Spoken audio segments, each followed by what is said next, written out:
نصلي ونسلم على رسول الكريم أما بعد فأعوذ بالله من الشيطان الرجيم بسم الله الرحمن الرحيم وآخرين منهم لما يلحقوا بهم صدق الله مولانا العظيم وصدق رسوله النبي الأمين الكريم ونحن على ذلك من الشاهدين والشاكرين والحمد لله رب العالمين۔ سبھی حضرات حضور کی بارگاہ میں ہدیہ درود سلام پیش کریں۔ السلام علیکم یا رسول اللہ، السلام علیکم یا رسول اللہ، السلام علیکم یا حبیب اللہ وعلی آلک و صحابک یا رحمت للعالمین۔ حضرات گرامی، آج کی یہ پاکیزہ محفل خواجہ خواجگان ہند الولی عطاء الرسول امام الاولیاء نعمت من انعام اللہ حضرت خواجہ سید معین الدین چشتی اجمیری رضی اللہ تعالیٰ عنہ کی بارگاہ میں خراج عقیدت پیش کرنے کے لیے ہم لوگ جمع ہیں۔ گزشتہ جب میں جمعرات کو یہاں آیا تو گھنٹہ بھر گفتگو کرنے کا موقع میسر آیا، تو یہی آیہ مبارکہ میں نے تلاوت کی تھی یہ، اور آج کے بارے میں عرض کیا تھا کہ اس کے بعد کا مضمون انشاءاللہ کنٹینیو ہم عرض کریں گے۔ آپ کو یاد ہوگا عنوان گفتگو کے لیے میں نے یہ آیت پڑھی تھی، او الذی بعث فی الامیین رسولا۔ آیت کی تشریح نہیں کروں گا، وہ کر چکا ہوں۔ وہ اللہ کی ذات جس نے مکے والوں میں عظیم الشان رسول بھیجا، یتلو علیہم آیاتہ، جو ان پر اللہ کی آیتیں پڑھ کر ان کو سناتے ہیں، وَيُزَكِّيهِمْ، اور ان کا تزکیہ کرتے ہیں، ان کے دلوں کو پاک کرتے ہیں، وَيُعَلِّمُهُمُ الْكِتَابَ وَالْحِکْمَةَ، اور ان کو کتاب بھی سکھاتے ہیں اور حکمت بھی سکھاتے ہیں۔ عرض یہ کر رہا تھا کہ سرکار تشریف لائے، اپنی زبان فیض ترجمان سے آپ نے قرآن پڑھ کر سنایا، تو ظاہر ہے وہ خوش قسمت افراد وہ تھے کہ جنہوں نے سرکار کا زمانہ پایا، سرکار کی صحبتیں پائیں، سرکار کو اپنی آنکھوں سے دیکھا، سرکار کے کلام کو اپنے کانوں سے سنا۔ ہماری بدقسمتی کہ ہم کئی سو برس بعد دنیا میں آئے، ہمیں حضور کے دیکھنے کا شرف حاصل نہیں ہو سکا، حضور کی آواز سننے کا ہمیں شرف حاصل نہ ہو سکا، براہ راست سرکار سے استفادہ کرنے، فائدہ حاصل کرنے کی ہمیں موقع میسر نہ آیا۔ وہ نفوس قدسیہ جنہوں نے حضور کا زمانہ پایا، اپنی آنکھوں سے حضور کی زیارت کی، اپنے کانوں سے حضور کی گفتگو سنی، اور براہ راست سرکار دو عالم صلی اللہ علیہ وسلم نے ان کو کتاب و حکمت کی تعلیم دی، ان کا تزکیہ نفس کیا۔ اب ظاہر بات ہے کہ سرکار صرف صحابہ کے لیے تو نہیں آئے تھے، حضور تو پوری کائنات کی طرف رسول اور نبی بن کر آئے، اور قیامت تک کے لیے قرآن اللہ کی کتاب ہے، قیامت تک کے لیے سرکار اللہ تعالیٰ کے رسول ہیں۔ تو وہ سعادت جو ہمیں حاصل نہ ہو سکی وہ کیسے حاصل ہوگی، اس کے بارے میں اللہ تعالیٰ ارشاد فرماتا ہے وَآخَرِينَ مِنْهُمْ لَمَّا يَلْحَقُوا بِهِمْ۔ حضور جو بعد میں آنے والے ہیں ان کو بھی قرآن کی تلاوت سکھاتے ہیں، ان کو بھی کتاب و حکمت کی تعلیم دیتے ہیں، ان کا بھی تزکیہ کرتے ہیں۔ وہ کیسے؟ لما یلحقوا بہم، جب وہ ان لوگوں سے ملیں گے کہ جو لوگ مجھ سے ملے ہیں۔ یہ ایک زنجیر ہے، ایک کڑی ہے۔ سرکار سے تعلیم و تربیت صحابہ نے حاصل کی، صحابہ کرام سے تابعین نے حاصل کی، تابعین سے اتباع تابعین نے حاصل کی، ان سے ان کے بعد آنے والوں نے حاصل کی، حتیٰ کہ یہ سلسلہ قیامت تک جاری اور ساری رہے گا، چلتا رہے گا۔ جس جس کا کڑی وہاں ملتی رہے گی، اس کی معرفت سرکار کی تعلیم ہم تک پہنچتی رہے گی۔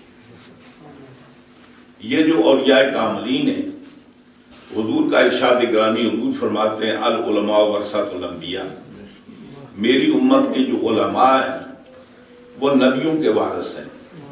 علماء سے مراد یہ مسلوں کے مولوی مراد نہیں ہے، علماء سے مراد وہ اہل اللہ مراد ہیں جو جامع شریعت ہیں اور جامع طریقت ہیں، مجمع البحرین ہیں، یعنی جو علم طریقت کے بھی امام ہیں اور علم شریعت کے بھی امام ہیں، اور حقیقت میں یہی لوگ ہیں جو سرکار کے وارث ہیں۔ کلام پاک میں اللہ تعالیٰ ارشاد فرماتا ہے انما یخشی اللہ من عباد العلماء، میرے بندوں میں علماء ہی ہیں جو اللہ سے ڈرتے ہیں۔ یا یوں ترجمہ کر لیجئے کہ میری امت کے جو علماء ہیں وہ صرف مجھ ہی سے ڈرتے ہیں۔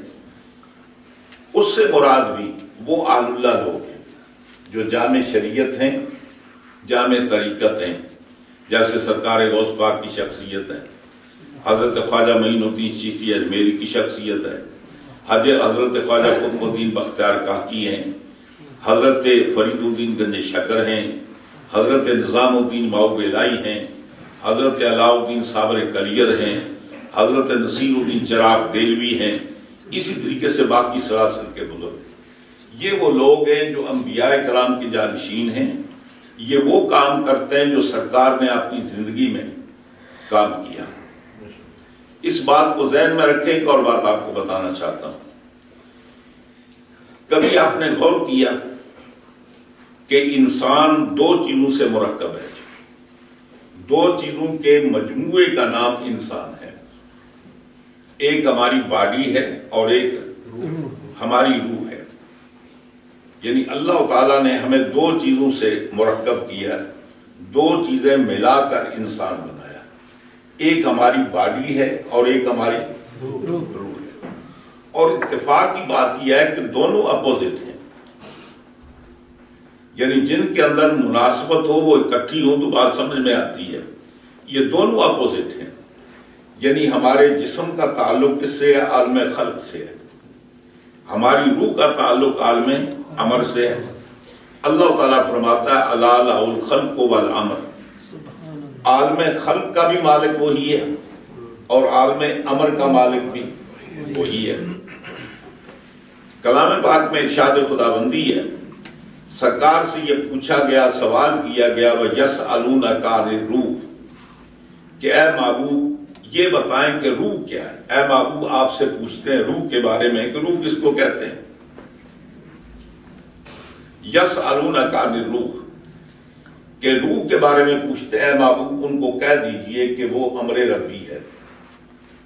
وما اوتیتم من العلم الا قلیلا، تم سب اتنی بات سمجھ لو کہ روح کا تعلق عالم امر سے ہے، تمہارے پاس اتنا علم نہیں ہے کہ اس کی گہرائی کو، اس کی تفصیلات کو تم سمجھ سکو، با اتنی جان لو قل الروح من امر ربی، اے محبوب کہہ دیجئے کہ روح کیا ہے؟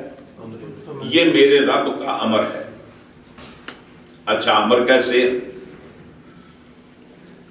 اب ہم زندہ نہیں، ہم دیکھ بھی سنتے ہیں، سن بھی سکتے ہیں، چل بھی سکتے ہیں، حرکت بھی کرتے ہیں، اور جب انسان مر جاتا ہے آنکھیں ہوتی ہیں دیکھتی نہیں ہیں، کان موجود ہوتے ہیں سنتے نہیں ہیں، دماغ موجود ہوتا ہے سوچتا نہیں ہے، پاؤں موجود ہوتے ہیں لیکن وہ چل نہیں سکتا، ہاتھ موجود ہوتے ہیں لیکن وہ پکڑ نہیں سکتا، تو اب کمی کس چیز کے واقع ہوئی؟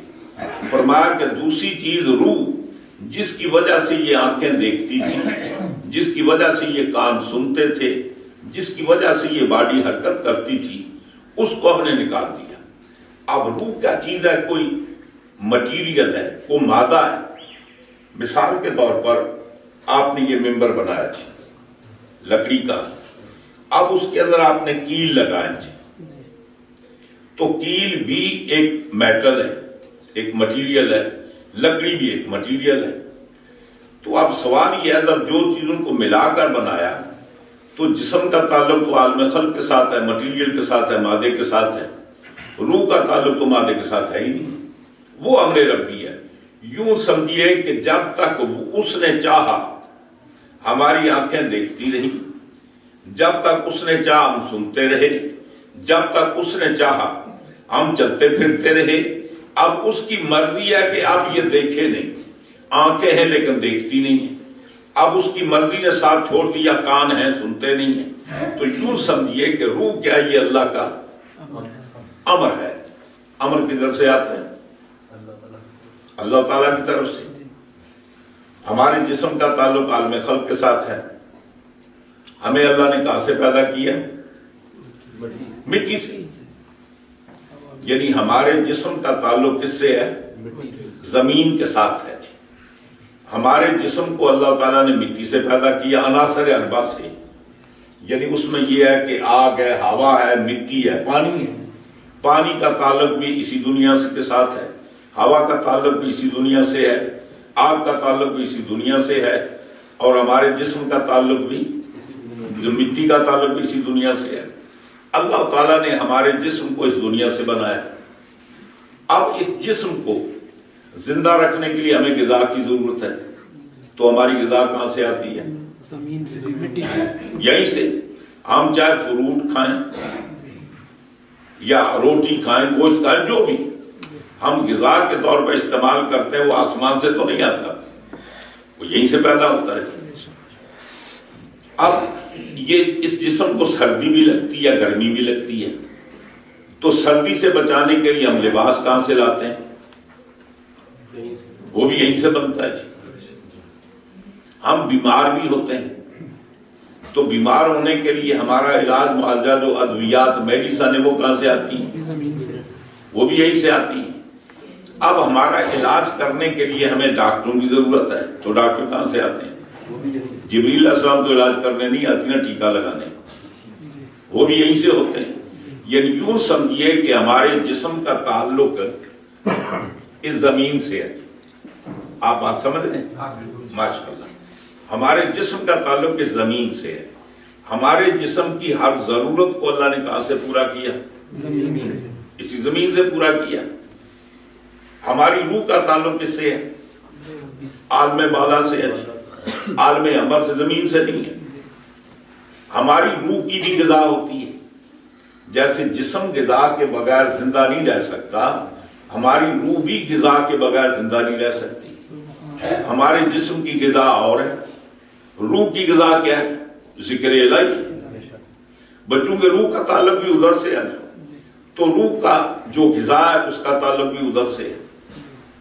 اب ظاہر بات ہے کہ روح، یہ آدمی بیمار بھی ہوتا ہے نا، یہ کافر ہونا یہ کیا ہے جی؟ یہ روح کی بیماری ہے۔ یہ منافق ہونا، یہ روح کی بیماریوں کی اقسام ہے۔ یہ بغض ہونا، حسد ہونا، عداوت ہونا، یہ ساری چیزیں، یہ کیا چیزیں؟ یہ روح کی بیماریوں کے نام ہیں۔ جیسے جسم کی بیماریاں ہوتی ہیں، مطلب ہے اس کو ڈائبٹیز ہے جناب، شوگر کی مرضی ہو گئی ہے، اس کو دمے کی مطلب بیماری ہو گئی ہے، اس کو کینسر ہو گیا جناب، اس کو بد ہضمی کی بیماری ہو گئی ہے۔ جیسے جسم کی بیماریوں کے بہت سارے نام ہیں، اسی طریقے سے روح کی بیماریوں کے بھی یہ مختلف نام ہیں۔ اب ان روح کی بیماریوں کے لیے بھی اللہ تعالیٰ نے ڈاکٹروں کا انتظام کیا۔ اب ظاہر ہے کہ ہماری روح کا تعلق کس سے ہے؟ عالم بالا سے ہے نا، تو اب روح کے ڈاکٹروں کا تعلق بھی ادھر سے ہونا چاہیے۔ چنانچہ اللہ تعالیٰ نے روح کے جو ڈاکٹر بنا کر بھیجے انہیں تو نبی و رسول کہتے ہیں، ان کا تعلق بھی ادھر سے ہے۔ روح کا تعلق بھی عالم بالا سے ہے، ہماری روح کی غذا کا تعلق بھی عالم بالا سے ہے، ہماری روح کے جو معالج ہیں، ڈاکٹر ہیں، حکیم، طبیب ہیں، ان کا تعلق بھی عالم بالا سے ہے۔ اب علاج کرنے کے کئی طریقے ہیں جی۔ ہمارا جسم بیمار ہوتا ہے نا جی، تو ڈاکٹر کبھی ہمیں گولیاں کھلاتا ہے، کبھی ہمیں پاؤڈر سفوف وہ کھلاتا ہے، کبھی دوائی لیکوڈ ہوتی ہے وہ ہمیں کھلاتے ہیں، اور کبھی انجیکشن لگاتے ہیں۔ یہ طریقے ہیں نا جی۔ اب وہ جو روحانی حکیم ہے وہ بھی علاج کرتے ہیں، ان کے آپ کو ٹیکے کا بندوبست، وہ ٹیکہ لگاتے ہیں، نہ وہ گولیاں ہمیں کھلاتے ہیں، نہ ہمیں کوئی سفور کھلاتے ہیں پاؤڈر، نہ ہمیں کوئی لیکوڈ چیز پلاتے ہیں. ان کے علاج کرنے کا طریقہ یہ ہے کہ نظروں سے دیکھتے ہیں اور نظر کی تاثیر سے ساری بیماریاں دور ہو جاتی ہیں. ان کا علاج کرنے کا طریقہ اور ہے. اور ایک اور بات بتاؤ، ہم اپنی باڈی کو مضبوط کرنا چاہتے ہیں، اپنے جسم کو مضبوط کرنا چاہتے تو ہم کیا کریں گے؟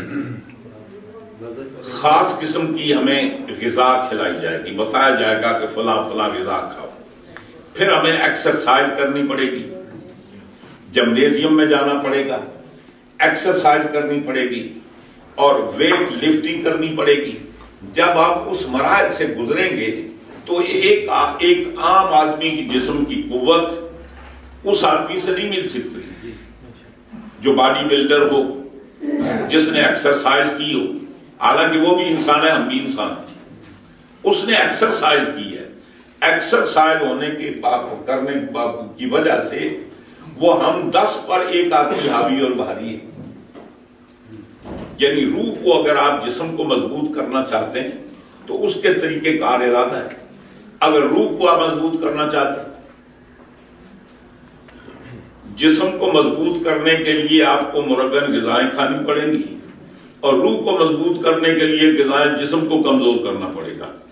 روح کو جسم کو مضبوط کریں گے تو روح کمزور ہوگی، روح کو جب مضبوط کریں گے تو جسم کمزور ہوگا. جیسے اکثر بیشتر نہیں ہوتا ہے، آدمی کو ڈفرنٹ قسم کی بیماریاں ہوتی ہیں. اب ایک آدمی شوگر کا مریض ہے، اب اس کے ساتھ ایک آدمی ہارٹ کا مریض ہے یا کوئی اور بیماری ہے. اب شوگر کی اس کو علاج کریں گے تو دوسری بیماری میں اضافہ ہوگا، سائیڈ افیکٹ ہوگا. اگر اس بیماری کا علاج کریں گے تو دوسری بیماری میں اضافہ ہوگا، سائیڈ افیکٹ ہوتے ہیں. اسی طریقے سے آپ جسم کو مضبوط کریں گے تو روح کمزور ہوگی، روح کو مضبوط کریں گے تو جسم کو کمزور کرنا پڑے گا، چیلا کاٹنا پڑے گا، بھوکیں کاٹنی پڑے گی، راتوں کو جاگنا پڑے گا، اللہ اللہ کرنا پڑے گا. تو اس کا طریقہ جو ہے روح کے علاج. جس طریقے سے ہمارے جسم کے باڈی بلڈر ہوتے ہیں اسی طریقے سے روح کے بھی باڈی بلڈر ہوتے ہیں. جیسے روح کے جو باڈی بلڈر ہوتے ہیں سب کا ٹاپ کا اس کو رستم کہتے ہیں، ہے جی، ورلڈ چیمپئن کہتے ہیں. جو روح کے باڈی بلڈر کا رستم ہے اس کا نام عبد القادر ہے. جو روح کی دنیا کا باڈی بلڈر ہے اس کا نام خواجہ معین الدین چشتی اجمیری ہے. یہ وہ لوگ ہیں کہ جنہوں نے روح کی ایکسرسائز کی، روح کو مضبوط کیا. تو اب یہ کر رہا تھا کہ ہمارے یہ جسم کے لوازمات جو ہے نا وہ دو مختلف ہیں. ایک اور بات آپ کو بتاؤں، ہمارے جسم کی ضرورت یہ ہے دولت. یعنی ہمارے پاس پیسے ہوں گے، دولت ہوگی تو اچھا مکان بھی خرید سکیں گے، اچھی گاڑی بھی لے سکیں گے، اچھے قسم کا کھانا بھی کھا سکیں گے، اچھے قسم کے کپڑے بھی پہن سکیں گے. تو یہ سارے ڈیپینڈ کرتے ہیں کس پر؟ دولت پر. ہمیں دولت کیسے حاصل ہوگی؟ اس کے 3 طریقے. یعنی حلال قسم کی دولت حاصل ہونے کے کتنے طریقے؟ 3 ہیں. یا تو آپ کو محنت کرنی پڑے گی، مزدوری کرنی پڑے گی، نوکری کرنی پڑے گی، ڈیوٹی ادا کرنی پڑے گی، آپ کو تجارت کرنی پڑے گی، صبح سویرے اٹھنا ہے اور سارے دن جناب بزنس کے اندر مصروف رہنا. آپ کو اسٹرگل کرنی پڑے گی دولت کمانے کے لیے. یا پھر دولت آپ کو گفٹ میں مل سکتی ہے، یعنی کوئی دوسرا آدمی عطیے کے طور پر، گفٹ کے طور پر آپ کو دے دے تو آپ کو دولت مل سکتی ہے. تیسرا طریقہ یہ ہے بطور وراثت کے مل سکتی ہے. یعنی آدمی کے جو آبا اجداد وہ فوت ہو گئے اور ڈھیر دولت چھوڑ کر گئے تو بغیر محنت کے اس آدمی کو باپ دادے کی وراثت مل گئی. یا کسی آدمی نے خوش ہو کر جناب کو چیک کاٹ کر دے دیا، کو گفٹ کر دیا تو بغیر محنت کے مل گئی. اور یا پھر ہمیں محنت کر کے کمانی پڑے گی. روح کا ترقی بھی یہ 3 طریقے ہیں.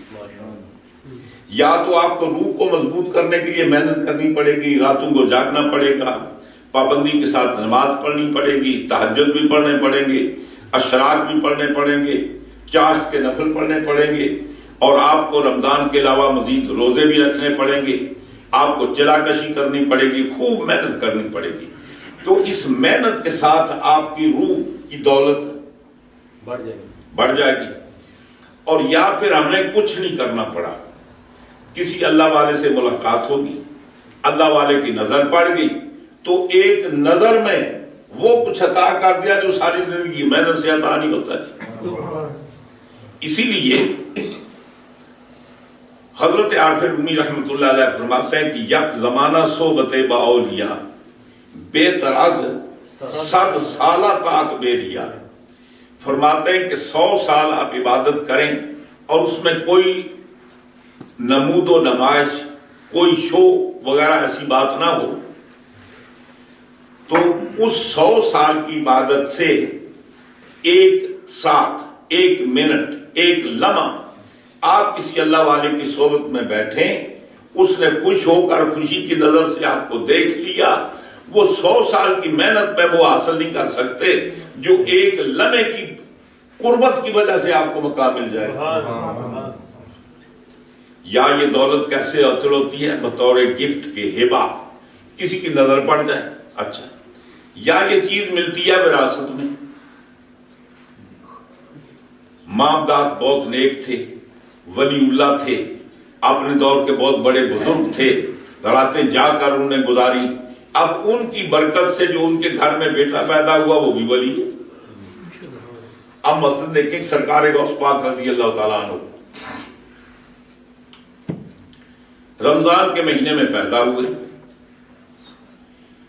دن کو اپنی ماں کا دودھ نہیں پیتے تھے، روزہ رکھتے تھے۔ اب بچے پر تو روزہ فرض نہیں ہے، روزہ تو فرض بالغ ہونے کے بعد ہوتا ہے۔ پورے گیلان کے اندر یہ بات مشہور ہوگی کہ سادات کے گھر میں ایک ایسا بچہ پیدا ہوا جو پیدا ہوتے ہی روزے دار ہے، روزہ رکھتا ہے۔ عید کے چاند میں جھگڑا ہو گیا، مطلع ابر آلود تھا، کلیئر نہیں تھا، لوگوں نے بڑی کوشش کی، چاند دیکھنے کی نظر نہیں آیا جی۔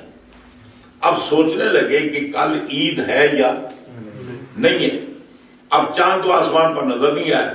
انہوں نے کہا چلو ایسے کرتے ہیں، وہ شرفاء کے گھر میں جاتے ہیں، سادات کے گھر میں، ان سے جا کر پوچھتے ہیں کہ اگر بچے نے دودھ آج صبح پی لیا ہے تو اس کا مطلب عید ہے، اور اگر بچے نے دودھ نہیں پیا تو روزہ ہے۔ اب یہ سرکار غوث پاک رضی اللہ تعالیٰ کو کیسے پتا کہ چاند طلوع ہوا یا نہیں ہوا؟ وہ آنکھوں والے دیکھ دیکھ کر انہیں نظر نہیں آیا، وہ بچہ کمرے کے اندر ہے، ماں کی گود کے اندر ہے، اس کو کیسے پتا چلا کہ چاند طلوع ہوا یا نہیں ہوا؟ اس کو کیسے پتا رمضان کا مہینہ شروع ہوا یا نہیں ہوا؟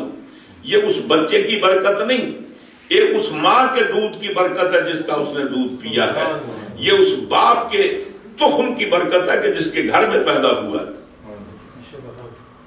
وہ تفصیلات میں نہیں جاتا۔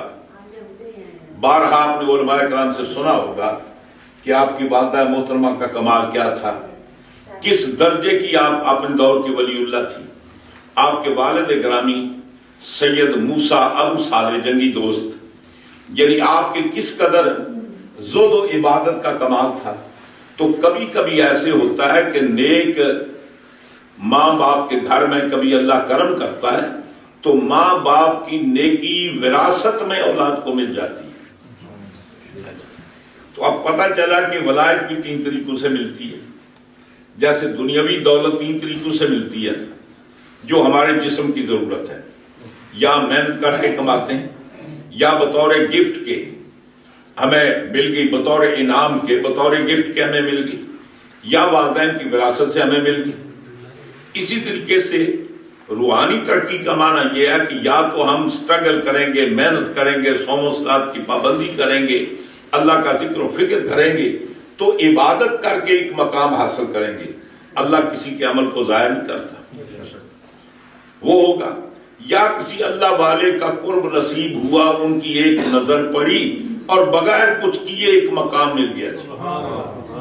وہ مشہور و معروف واقعہ آپ نے سنا ہوگا، یہ بطور استدلال کے پیش کرنا چاہتا ہوں، واقعہ میں آپ کو نہیں بتانا چاہتا۔ سرکار غوث پاک رضی اللہ تعالیٰ عنہ انتہائی خوش پوش تھے، بڑا اعلیٰ لباس پہنتے تھے۔ سیدنا حضرت امام جعفر صادق علیہ السلام بہت قیمتی اور اعلیٰ لباس پہنتے تھے۔ ہمارے امام سیدنا حضرت امام اعظم حنیفہ رضی اللہ تعالیٰ عنہ بہت اعلیٰ لباس، قیمتی لباس پہنتے تھے، اور اتفاق سے میرے استاد، میرے پیر و مرشد حضرت علامہ ابو الفضل محدث اعظم پاکستان علامہ سردار احمد صاحب، وہ بھی بڑا قیمتی لباس پہنتے تھے۔ فرماتے تھے کہ یہ دنیا اللہ نے پیدا کی ہے اور اس پر سب سے زیادہ حق اللہ کے بندوں کا ہے۔ اللہ تعالیٰ فرماتا ان الارض للہ یارثها من عبادی الصالحون، وہ یہ زمین اللہ کی ہے، یہ دولت اللہ کی ہے، اور اس کے وارث کون ہیں؟ اللہ کے نیک بندے، ان کو زیادہ حق ہے۔ تو حضرت امام جعفر صادق علیہ السلام سے کسی نے پوچھا، آپ کے والد گرامی تو پھٹے کپڑے، پرانے کپڑے پہنتے تھے، حضور مولا کائنات کپڑے کو پیمند لگی ہوتی اور یہ پتہ ہی نہیں چلتا تھا کہ ایکچولی یہ کس کپڑے کی قمیص ہے۔ وہ صبح ساوے نیلے پیلے مختلف کلر کے جناب اوپر پیمند کاری ہوئی ہے، اور یہ معلوم ہی نہیں ہوتا کہ جب یہ سلائی تھی، یہ قمیص بنوائی تھی، تو اس وقت کس کپڑے کی تھی۔ تو انہوں نے کہا کہ منبع ولایت ہے، سارے ولیوں کے سردار ہیں، انہوں نے زندگی بڑے سادہ طریقے سے گزاری، تو آپ یہ قیمتی لباس کیوں پہنتے ہیں؟ آپ فرماتے ہیں انما الاعمال بالنیات، اعمال کا دار و مدار نیتوں پر ہے۔ میں یہ چاہتا ہوں کہ ہم اللہ کی عبادت کرنے والے، اللہ کے قریب ہیں، ہمارا زیادہ حق ہے کہ ہم اللہ کی نعمتوں سے زیادہ سے زیادہ فائدہ اٹھائیں۔ نعرہ تکبیر، نعرہ رسالت، نعرہ رسالت، غلام ہیں، غلام ہیں، غلامی رسول میں جو ہو نا عشق مصطفیٰ۔ آپ نے جبہ ہٹا کر اس کو دکھایا تو نیچے جو آپ نے بنیان یا نیچے جو صدری آپ نے پہن رکھی تھی وہ ٹاٹ کی تھی، بوریے کی۔ فرمایا کہ میرے نفس کے لیے یہ ہے اندر، تاکہ یہ آرام کے ساتھ سوئے نہ، ہر وقت تکلیف میں رہے، اللہ کی یاد میں لگا رہے۔ یہ لوگوں کو دکھانے کے لیے میں نے اوپر جبہ پہنا ہوا ہے۔ تو سرکار غوث پاک نے بڑا قیمتی جبہ پہنا ہوا۔ ایک چور نے دیکھا، پتہ دیتا بڑے مالدار آدمی ہیں، بڑے مالدار آدمی ہیں، ہر دن ایک نیا جبہ ہوتا ہے، اور وہ جبہ پہنتے ہیں جو کسی بادشاہ کو بھی نصیب نہیں۔ معلوم ہوتا ہے پتہ نہیں گھر میں کتنا سونا ہے، کتنے ہیرے جواہرات ہیں، کتنی دولت ہے۔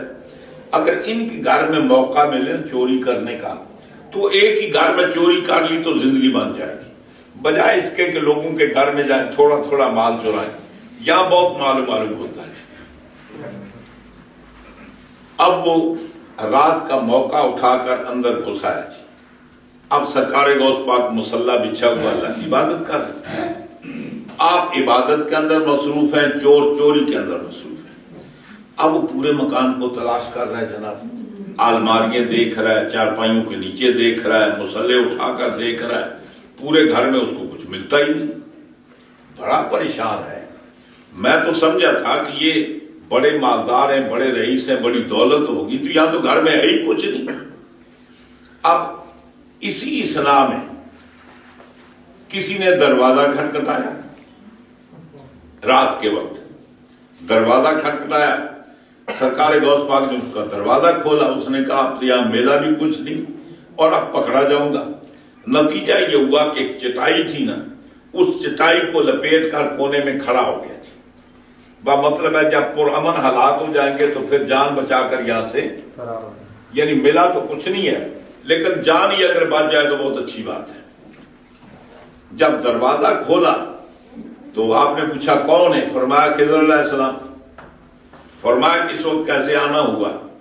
فرمانے لگے فلاں علاقے کے ابدال کا انتقال ہو گیا، تو جناب آپ کی بارگاہ میں ابدال لینے آیا۔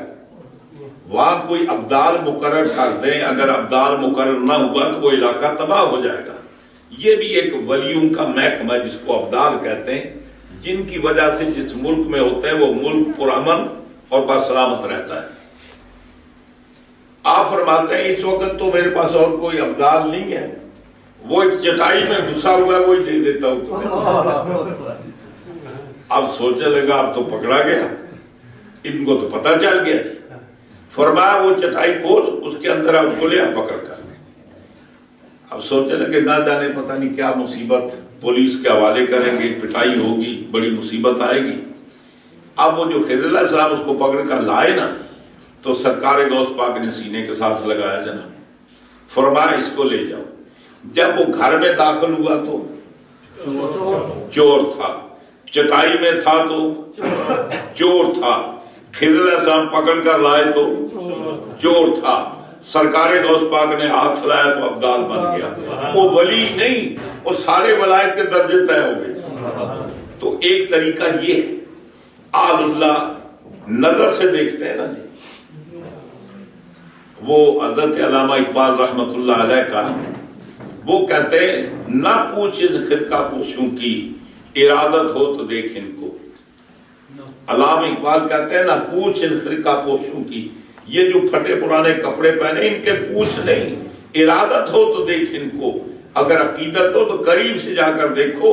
ید بیضا لیے بیٹھے اپنی آستینوں میں، ان کی آستینوں میں موسیٰ علیہ السلام کا ید بیضا چمک رہا ہے۔ تو ایک طریقہ یہ ہوتا ہے کس طریقے سے وہ ولایت کے سارے مراحل طے کر جاتا ہے، عبور کر جاتا ہے، اور یا پھر بزرگوں کی وراثت سے یہ سارے معاملات مل جاتے ہیں، جیسے کہ سرکار غوث پاک رضی اللہ تعالیٰ عنہ اور مشہور و معروف واقعہ حضرت خواجہ قطب الدین بختیار کاکی رحمت اللہ علیہ کا۔ آپ بچپن میں یتیم ہو گئے، اوش کے رہنے والے تھے، یہ مطلب ایران کے۔ آپ کے بچپنے میں والد کا انتقال ہو گیا، اب والدہ ہی آپ کی تربیت کر رہی ہے۔ والدہ نے یہ کیا کہ جب اب عمر شریفہ 4 برس کی ہو گئی تو آپ کو پکڑ کر مسجد میں لے جاتی ہیں۔ وہاں جو حافظ صاحب تھے، مولوی صاحب تھے، ان سے کہا کہ یہ یتیم بچہ ہے، شاید کما حقوق میں آپ کی خدمت نہ کر سکوں، لیکن بہتر یہ ہے کہ آپ اس کو قرآن پڑھا دیں۔ آپ نے فرمایا ٹھیک۔ پہلا دن تھا، آپ نے اپنے سامنے بٹھایا، فرمایا بیٹے پڑھو بسم اللہ، اور انہوں نے استاد کے پڑھائے بغیر فٹوفٹ بسم اللہ پڑھ ڈالی۔ اس کے بعد الحمدللہ بھی پڑھ ڈالی۔ غرضے کے استاد کے کہنے پر بسم اللہ شروع کی اور 15 سپارے زبانی سنا دی۔ اس کے بعد فرمایا اچھا بیٹے آگے پڑھو۔ ان کا جی آگے نہیں آتا ہے۔ فرمانے لگے پڑھاؤں گا تو بعد میں، پہلے تم یہ بتاؤ کہ آج تمہاری والدہ پڑھنے کے لیے لے کر آئی ہے، یہ تم نے اتنا حصہ کلام پاک کا یاد کیسے کر لیا؟ اس نے کہا دراصل میری ماں کی عادت تھی، میری والدہ 15 پاروں کی حافظ تھی، ان کو اتنا ہی قرآن یاد تھا۔ وہ جب مجھے دودھ پلاتی تھی تو قرآن کی تلاوت کرتی تھی، جب وہ مجھے لوری دیتی تو قرآن پڑھتی، جب وہ روٹی پکانے کے لیے چکی پیستی تو قرآن پڑھتی۔ فرماتے ہیں کہ 4 سال ہو گئے والدہ سے سن کر نا تو یہ 15 سپارے میں نے یاد کر لی۔ اب جس کی ماں کی کیفیت یہ ہو کہ بچے کو دودھ پلائے تو قرآن پڑھے، گھر کی صفائی کرے تو قرآن پڑھے، کپڑے دھوئے تو قرآن پڑھے، چکی پیسے تو قرآن پڑھے، چرخا کاتے تو قرآن پڑھے، روٹی پکائے تو قرآن پڑھے، پھر اس ماں کے ہاتھوں کا پسا ہوا آٹا، اس ماں کی پکی ہوئی روٹی جو بچہ کھائے گا پھر وہ قطب الدین بختیار کاکی نہیں بنے گا تو اور کون بنے گا؟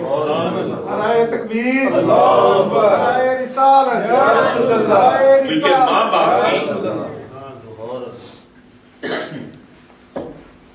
ماں باپ کی یہ وراثت منتقل ہوتی ہے، بغیر محنت کے مل جاتا ہے۔ اور خدا کرے وہ لوگ بڑے خوش قسمت ہیں کہ جنہیں اچھے اور نیک ماں باپ ملتے ہیں جی، اچھے گھر میں جن کی پیدائش ہوتی ہے، اور وہ والدین بھی بڑے خوش قسمت ہیں کہ جن کے بچے نیک ہوتے ہیں، صالح ہوتے ہیں، پڑھے لکھے ہوتے ہیں جی۔ تو عرض یہ کر رہا تھا کہ ولایت کے معاملات میں 3 درجے ہیں، یا ولایت محنت سے ملتی ہے، وہ اللہ کی مرضی آپ کے اعمال کو قبول کرے یا نہ کرے، یا ولی اللہ کی نظر سے، یا اچھے گھر میں پیدا ہونے کی وجہ سے یہ کمال آپ کو دستیاب ہوتا ہے۔ تو عرض یہ کر رہا تھا، اللہ تعالیٰ فرماتا ہے وَآخَرِينَ مِنْهُمْ لَمَّا يَلْحَقُوا بِهِمْ، یہ جو سرکار کی تعلیمات ہیں یہ آنے والوں تک کیسے پہنچیں گی؟ یہ ان لوگوں کے واسطے سے جنہوں نے صحابہ کا زمانہ پایا، پھر ان کا زمانہ پایا، پھر ان کا زمانہ پایا، یہ تسلسل کے ساتھ میری تعلیمات منتقل ہوتی ہو جائیں گی، چاہے وہ کئی 100 برس بعد میں آئے، جب اس کی اس بندے سے ملاقات ہوگی۔ اور یہی وجہ ہے ہمارے اکثر بیشتر یہ پیری مریدی کے جو شرائط ہیں نا، یہ پرانے زمانے کے شرائط تو بڑے مشکل تھے۔ حضرت علامہ عبد الوہاب شارانی رحمت اللہ علیہ، آپ کی کتاب ہے لطائف المنن، آپ سے پوچھا گیا کہ بیعت کرنے کا حق کس کو حاصل ہے، یعنی پیر کیسا ہونا چاہیے، کس کے ہاتھ میں ہاتھ دینا چاہیے، کس کی بیعت کرنی چاہیے؟ آپ نے فرمایا کہ پیر وہ ہوتا ہے کہ ینظر احوال مریدہ فی لوح المحفوظ قبل البیت،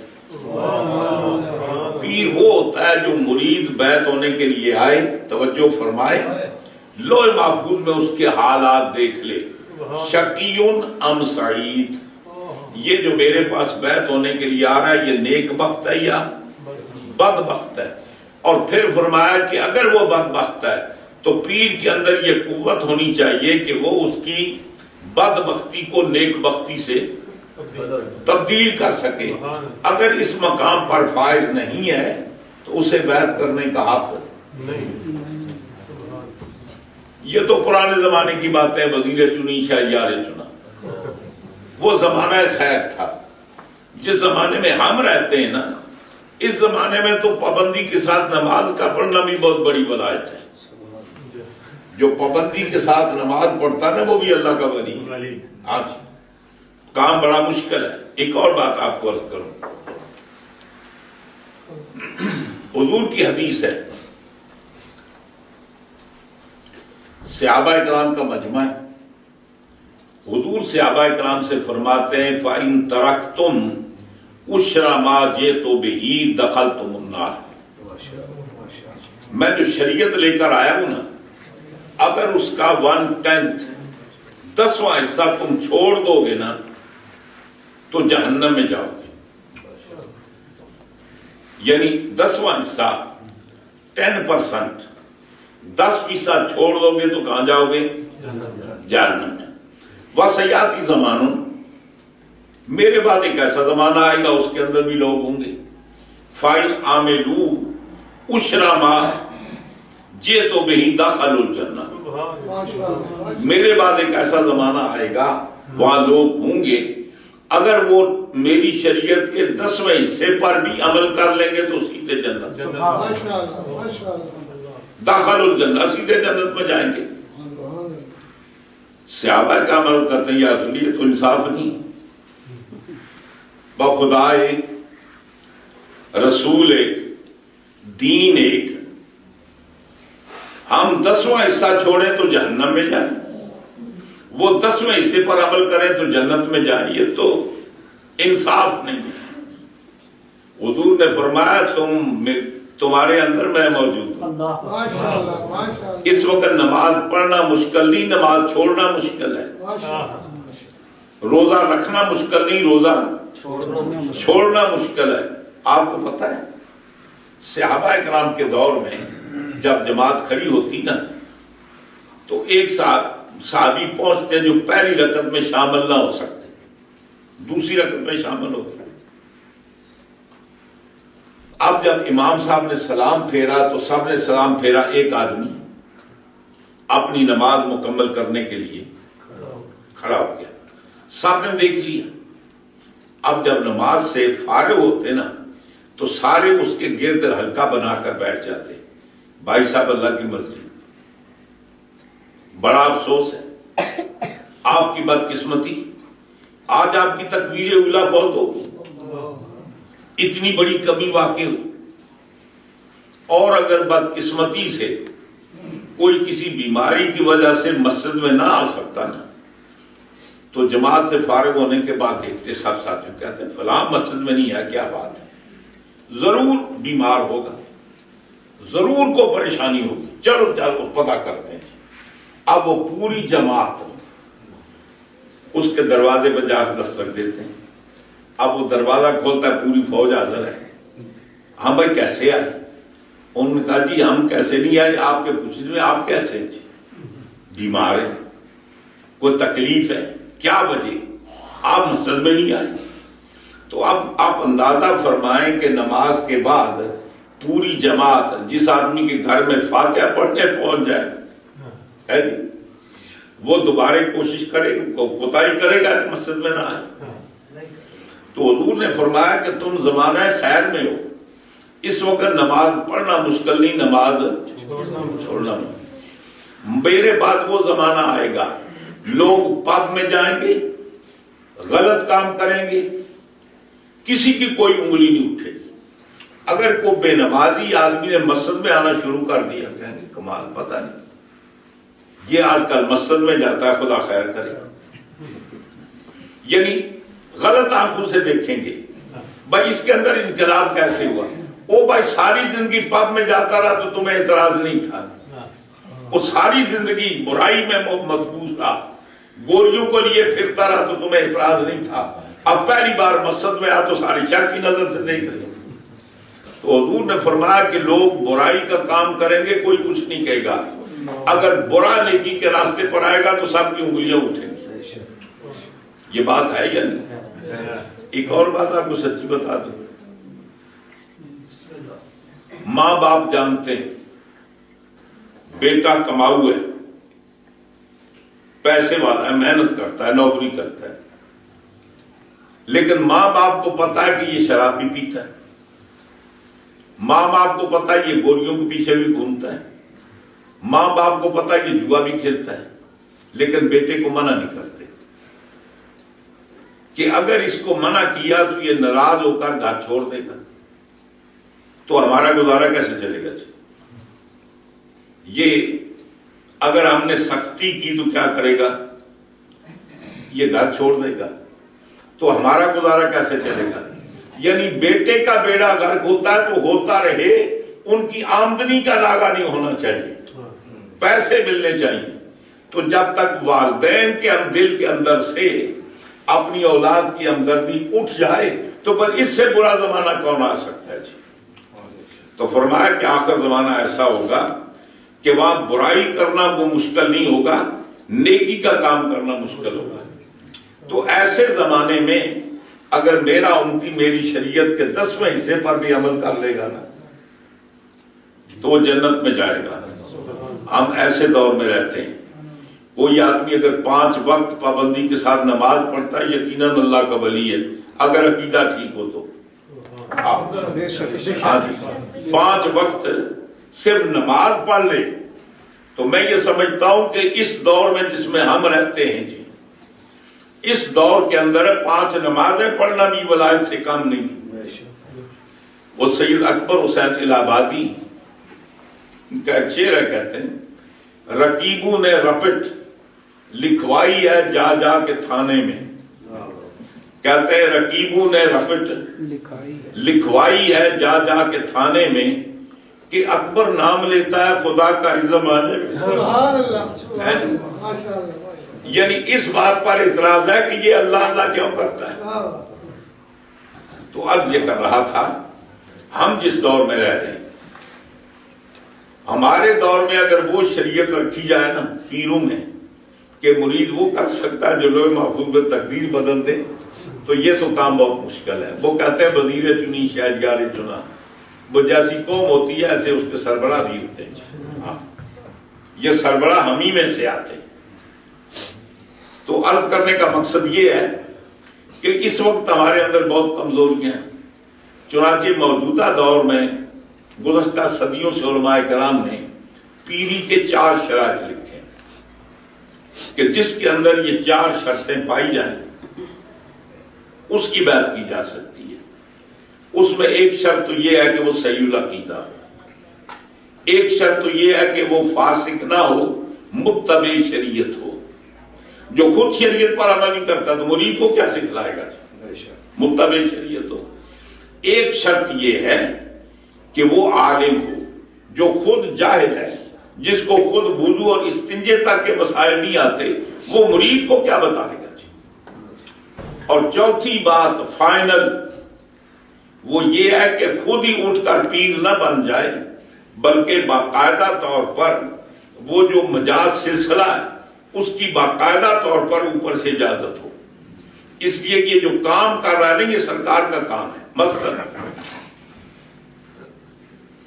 آپ کا ہاتھ پیر کے ہاتھ میں، پیر کا ہاتھ اپنے پیر، اس کے پیر کے ہاتھ میں، اس کا ہاتھ اس کے پیر کے ہاتھ میں، اس کا ہاتھ اس کے پیر کے ہاتھ میں، حتیٰ کہ آخری جو پیر ہے اس کا ہاتھ رسول اللہ کے ہاتھ میں، اور رسول اللہ کا ہاتھ اللہ کے ہاتھ میں۔ تو یہ جو آپ بیعت کرتے ہیں یہ اس بندے سے نہیں کرتے، یہ بیعت آپ کی اللہ سے ہے، یہ عہد و پیمان جو کرتے ہیں یہ اللہ سے کرتے ہیں۔ ایک اور بات بھی آپ کو بتاتے چلوں، یہ جو ہم بیعت کرتے ہیں کیوں کرتے ہیں جی؟ اس کا ریزن، اس کا فلسفہ کیا ہے؟ کیونکہ خواجہ صاحب کا دن ہے، میں آگے عرض کرتا ہوں ان کے بارے میں بھی۔ کلام پاک میں اللہ تعالیٰ ارشاد فرماتا ہے کہ ہم نے عالم ارواح میں دنیا کے اندر جتنے انسان آنے والے تھے نا، سب کو ہم نے جمع کیا۔ جمع کرنے کے بعد ہم نے ان کے سامنے یہ کہا کہ الستو بربکم، کیا میں تمہارا رب نہیں ہوں؟ تو سب نے یک زباں ہو کر قالو بلا، بات ڈالا کیوں نہیں، بے شک تو ہمارا رب ہے۔ اب ظاہر ہے کہ یہ بلا میں نے بھی کہا تھا، آپ نے بھی کہا تھا، مسلمانوں نے بھی کہا تھا، کافروں نے بھی کہا تھا، سب نے کہا تھا۔ مجھے بھی یاد نہیں، آپ کو یاد ہے؟ نہیں یاد، کوشش کریں۔ نہیں یاد۔ مجھے ہم نے صرف قرآن میں پڑھا ہے، تو جب قرآن بتاتا ہے ایسے ہوا ہے تو یقیناً ہوا ہے، بے شک ہوا، ہمیں تو کوئی یاد نہیں۔ بے شک یاد ہے۔ حضور مولا کائنات حضرت علی کرم اللہ وجہ الکریم، ولیوں کا سرتاج، سبحان اللہ، آپ فرماتے ہیں کہ مجھے یاد ہے، سبحان اللہ، مجھے یہ بھی پتا ہے میری دائیں طرف کون تھا، مجھے یہ بھی پتا ہے میری بائیں طرف کون تھا۔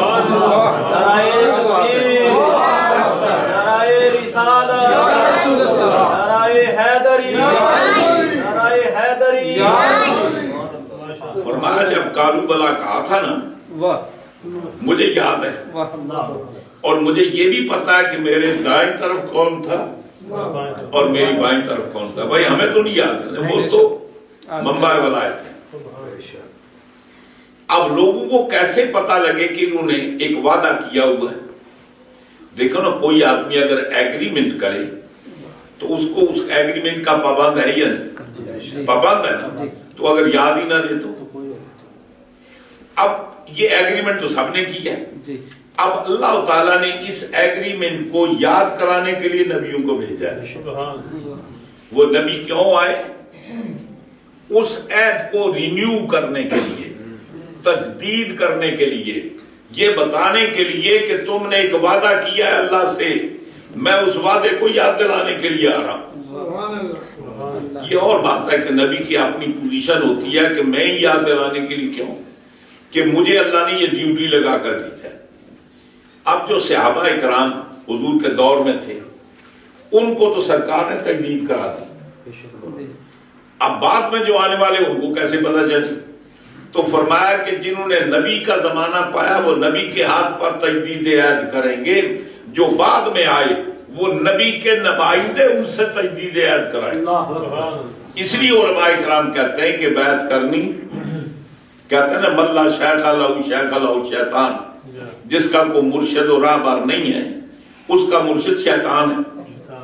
تو اس لیے فرمایا کہ اس تجدید عہد کا کرنا واجب ہے تاکہ ایک اہل اللہ جو اتھرائز پرسن ہو. مثلا دیکھو نا جی، اب آپ کے یہاں لزبن پاکستان کا سفیر ہے نا جی، سفارت خانہ ہے نا جی. آپ اگر اٹھ کر وہاں سفیر بن جائے تو بن سکتے ہیں؟ نہیں. بس سفیر وہی ہوگا کہ جس کو حکومت پاکستان نامزد کرے گی، سند سفارت دے گی، وہ یہاں اس کو بھیجے گی، اور یہاں آنے کے بعد پہلا کام سفیر کا کیا ہوگا؟ یہاں کی گورنمنٹ کے سامنے پاکستان کی وہ سند سفارت پیش کرے گا کہ فلاں ڈیٹ کے بعد اپنے ملک کا میں سفیر ہوں، مجھے سفیر بنا کر بھیجا گیا جی. تو سند سفارت کے بغیر تو سفیر نہیں بن سکتا. تو بیعت کرنے کا اسی کو حق ہے کہ جس کو اوپر سے سند ملتی سفارت ملی ہو وہ کر سکتا ہے، اور بشرطے کہ وہ اس کا اہل بھی ہو، ان شرائط کا پابند بھی ہو، تو پھر وہ کر سکتا ہے. تو دراصل یہ بیعت کرنا کیا ہے؟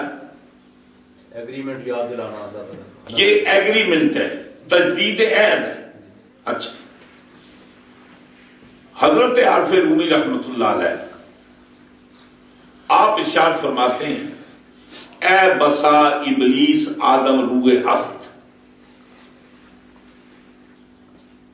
عارف رومی کہتے ہیں کہ بہت سارے شیطان انسان کے لبادے میں تمہارے پاس آئیں گے پھر رہے.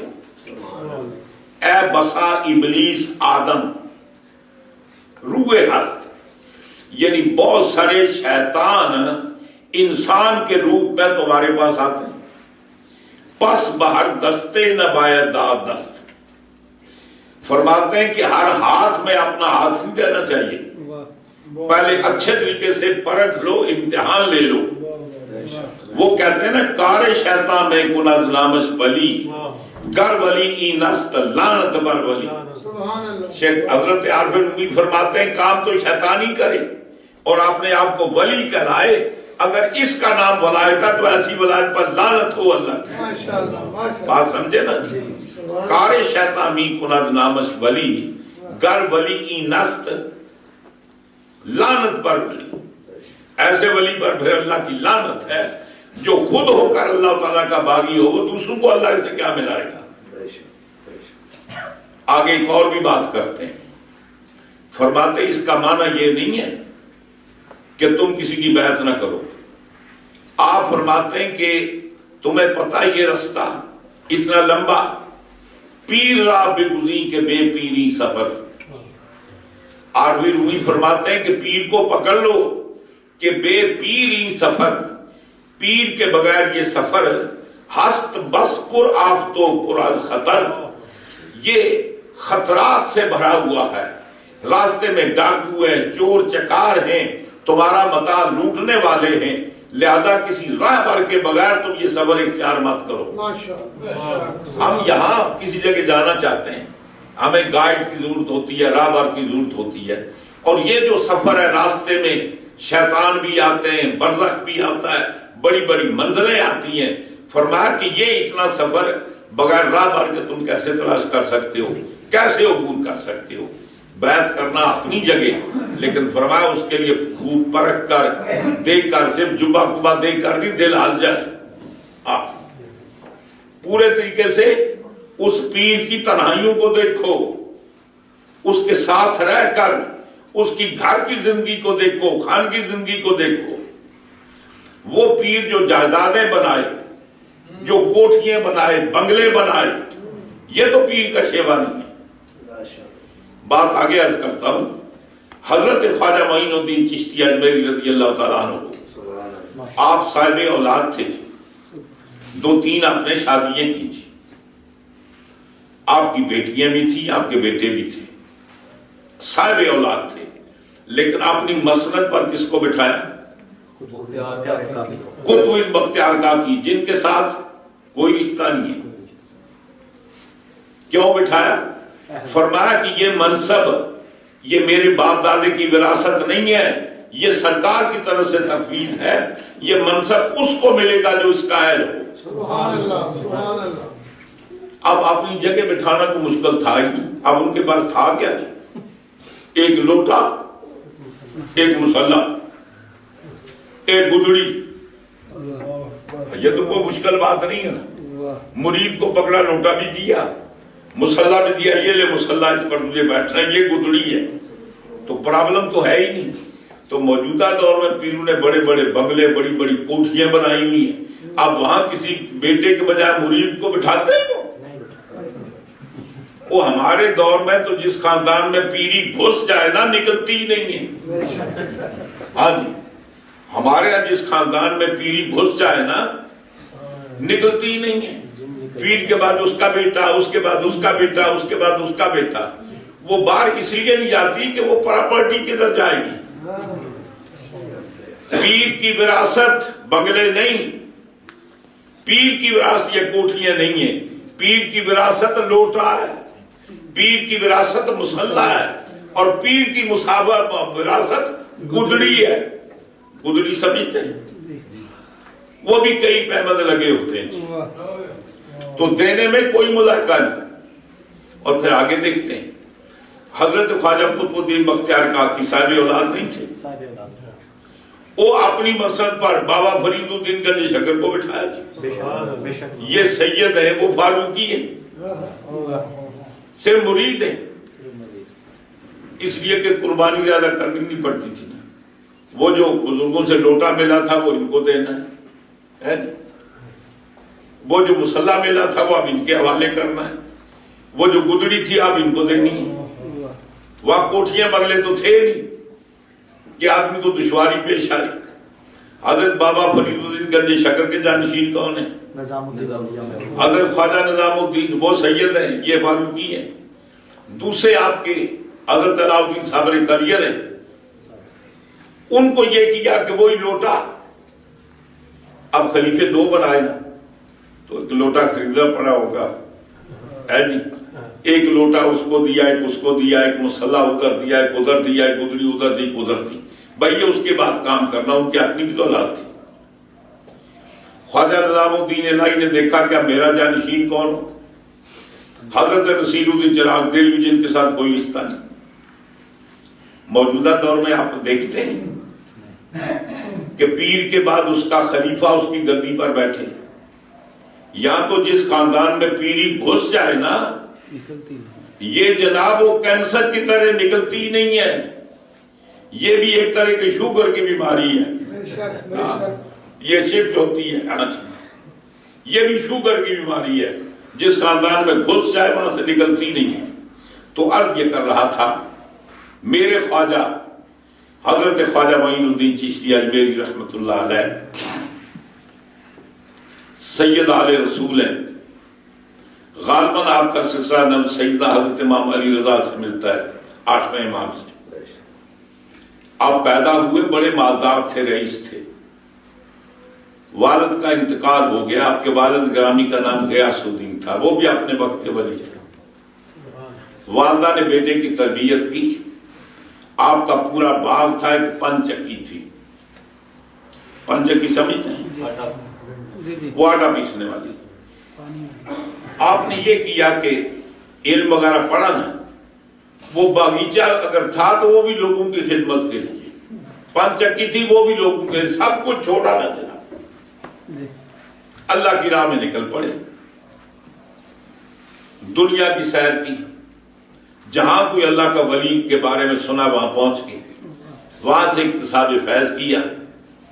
آخر جہاں ان کا پاس حصہ تھا، حضرت خواجہ عثمان ہارونی رحمت اللہ علیہ کے دست حق پر بیعت ہوئے. پیر نے کافی عرصہ مرید کو اپنے پاس رکھا، روحانی تربیت کی. اور پیر بھی پتہ کیسا جی، ایک دفعہ حضرت عثمان ہارونی رحمت اللہ علیہ جوش میں آئے نا، تو مرید سے کہا کہ اے معین ایسے کرنا، فلاں تاریخ کو اللہ کا خاص مجھ پر کرم ہے، اس نے مجھے اجازت دی ہے. فلاں تاریخ کو میں صبح کی نماز کے بعد اتنے وقت میں یہ کھڑکی کھول کر باہر دیکھوں گا، تو تو سامنے کھڑا ہونا. اللہ نے مجھ سے وعدہ کیا کہ اس دن جس جس پر میری نظر پڑے گی نا وہ سارے ولی بن جائیں گے اور سارے جنت میں جائیں گے. اور ٹائم دیا کوئی ہفتہ 2 ہفتے بعد کا، اور فرمایا کہ بات سن، اگر تو نے یہ بات کسی کو بتائی نا، یہ جو بات میں تم سے کر رہا ہوں، اگر یہ کسی کو بتائی نا بات، تو پھر تو جہنم میں جائے گا، یہ بتانا کسی کو نہیں۔ آپ نے فرمایا ٹھیک ہے، جو 2 ہفتے ملے نا، جہاں تک پہنچ سکتے تھے پہنچے، جہاں جا سکتے تھے گئے، کوئی گھر نہیں چھوڑا، سب کو بتایا فلاں دن فلاں میدان میں جمع ہو جاؤ، فلاں دن فلاں میدان میں جمع ہو جاؤ۔ اب جب وہ تاریخ آئی تو حضرت خواجہ عثمان ہارونی نے ونڈو کھولی، دیکھنے لگے تو حد نظر تک، میلوں تک خلق خدا، وہ لاکھوں کروڑوں کا جم گڈھا تھا۔ آپ سمجھ گئے یہ سارا کام معین نے کیا ہے۔ خیر، آپ نے توجہ فرمائی، بعد میں حضرت خواجہ معین الدین چشتی حاضر ہوئے، کہنے لگے میں نے تجھے کہا تھا، تو نے نافرمانی کی، اس پر عمل نہیں کیا، تو تجھے پتا ہے میں نے یہ تجھے کیا کہا تھا کہ لوگوں کو بتائے گا تو کہاں جائے گا؟ تو فرمایا آپ نے یہی کہا تھا نا کہ اگر میں کسی کو بتایا تو میں جہنم میں جاؤں گا، تو الحمدللہ مجھے کوئی اعتراض نہیں، اگر میرے ایک جہنم میں جانے سے میرے آقا کی امت کے اتنے بندے جنت میں چلے جائے تو اس میں سودا کمی کا نہیں ہے۔ میرے ایک جہنم میں جانے سے اگر میرے محبوب کی امت، میرے آقا کی امت کے اتنے افراد جنت میں چلے جائیں تو کوئی فرق نہیں پڑتا ہے۔ آپ کو یہ بات اتنی پسند آئی، فرمایا کہ جا معین تو بھی جنت میں جائے گا اور یہ سارے جنت میں جائے گا۔ یہ وہ ولی اللہ ہیں جو اپنا فائدہ کم، خلق خدا کا فائدہ زیادہ سوچتے ہیں۔ حضرت شیخ سعدی رحمت اللہ علیہ کے پیر و مرشد ہیں حضرت خواجہ شہاب الدین سہروردی۔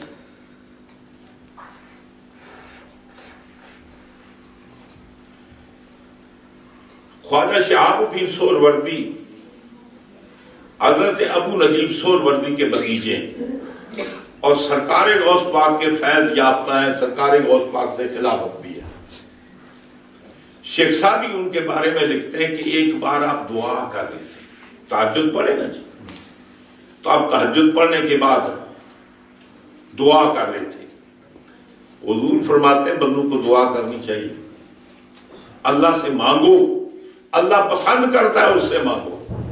ہاں جی، وہ سب سے زیادہ یہ پسند کرتا ہے کہ بندے مجھ سے وہ اس نے دنیا اس لیے بنائی ہے کہ دنیا کو پتا چلے دینے والا ایک ہے، دینے والے سب ہیں، مانگا کرو۔ اور حضور فرماتے ہیں دعا مخ العبادہ، دعا کیا ہے؟ یہ عبادت کا مغز ہے، اس سے مانگا کرو۔ آپ دعا مانگ رہے تہجد کے بعد، عرض کرتے ہیں باری تعالیٰ تیری مرضی، اگر تو میرے گناہوں کو معاف فرما دے، مجھے جنت عطا فرمائے تو یہ تیرا فضل ہے، اور اگر میری برائیوں کو دیکھتے ہوئے مجھے تو جہنم میں بھیجے تو یہ تیرا عدل ہے۔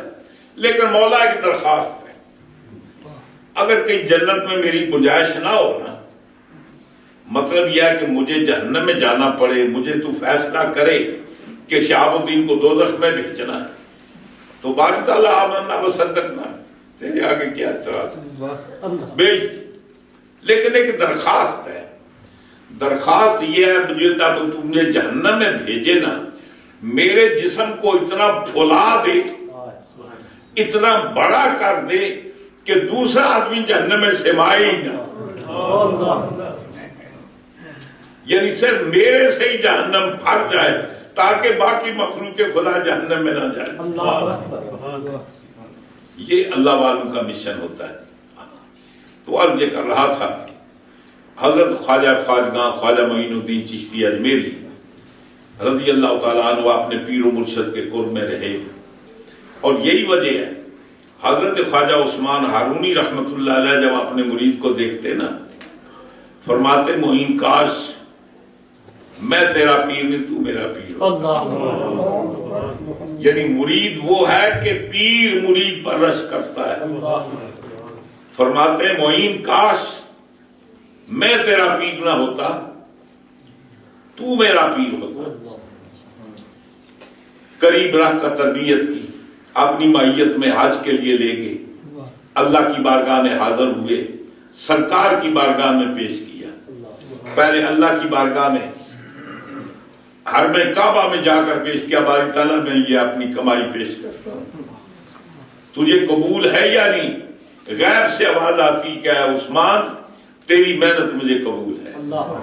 اللہ کی بارگاہ میں قبولیت ہوئی، پھر لے کر سرکار کی بارگاہ میں پیش کیا، سرکار نے قبول فرمایا۔ پھر سرکار نے حکم فرمایا کہ بیٹے تم ہندوستان میں جاؤ، وہاں اب تمہاری ضرورت ہے، ابھی تک میرا اسلام کا محقوق ہندوستان میں نہیں پہنچا۔ آپ وہاں سے رخصت ہوئے، بغداد شریف میں آئے، سرکار غوث پاک رضی اللہ تعالیٰ عنہ کی بارگاہ میں کافی دن ٹھہرے، قیام کیا، راز و نیاز کی باتیں ہوئیں، کچھ استفادہ کیا۔ استفادہ کرنے کے بعد عرض کرتے ہیں کہ مجھے سرکار کا حکم ملا ہے ہندوستان میں جانے کا، مجھے تو راستے کا پتہ نہیں، ٹھکانے کا پتہ نہیں، آپ بتائیں کیسے کروں؟ آپ نے فرمایا کہ آنکھیں بند کرو۔ حضرت خواجہ نے آنکھیں بند کی، سرکار غوث پاک نے پورا ہندوستان دکھا دیا، وہ جگہ بھی دکھا دی کہ جہاں ان کا ڈیرا ہے۔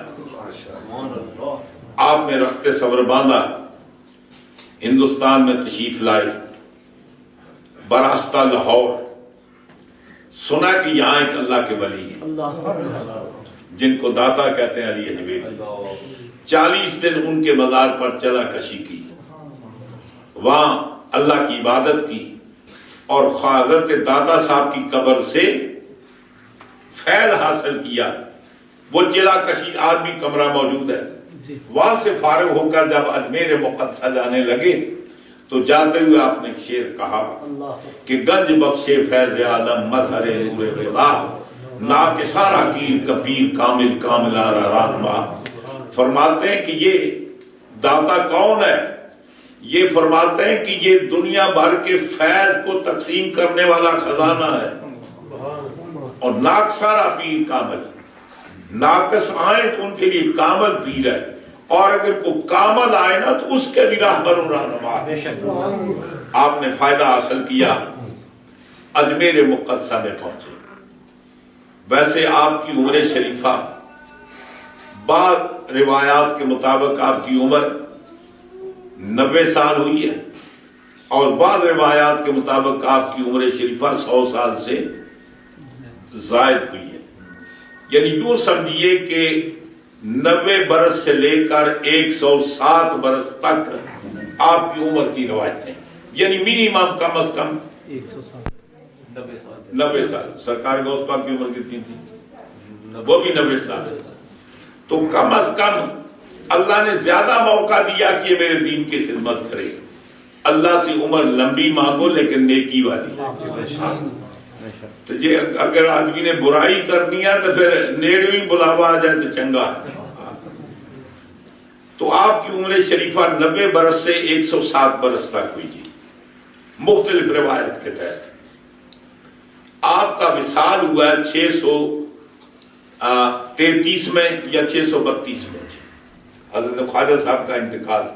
اس کا مطلب یہ ہے کہ آپ کی ولادت جو ہوئی ہے وہ تقریباً اسے 10 سال پیچھے کر لو، یعنی 500، بعض نے 27 سال لکھا ہے، انہوں نے وصال کی ڈیٹ آگے لکھی ہے، یعنی یوں سمجھیے کہ 520 کے لگ بھگ، کریکٹ ڈیٹ کا پتہ نہیں ہے، یعنی میں اپنی نہیں کہہ رہا، مجھے پتہ نہیں، مورخین کو پتہ نہیں ہے، ان کو پتہ ہوتا تو مجھے پتہ لگ جاتا، وہ بھی شک و شبے کا شکار ہے۔ اچھا، تو مطلب یہ ہے کہ آپ کی طویل عمر آپ نے پائی۔ آپ ہندوستان میں تشریف لے جاتے ہیں، آپ نے دروازے نہیں کھٹکھٹائے لوگوں کے، دستک نہیں دی آؤ جماعت آئی ہے، مسجد میں کچھ وعد ہوگا، کچھ دین کی باتیں کی جائیں گی، آپ نے نہیں فرمایا۔ کسی دروازے پر آپ نہیں بھیجی، کوئی دروازہ نہیں کھٹکھٹایا، کسی آدمی کو بلا کر یہ نہیں کہا او میاں کلمہ پڑھ، ہے جی، کسی کو اسلام کی دعوت نہیں دی تھی، بالکل چپ کر کے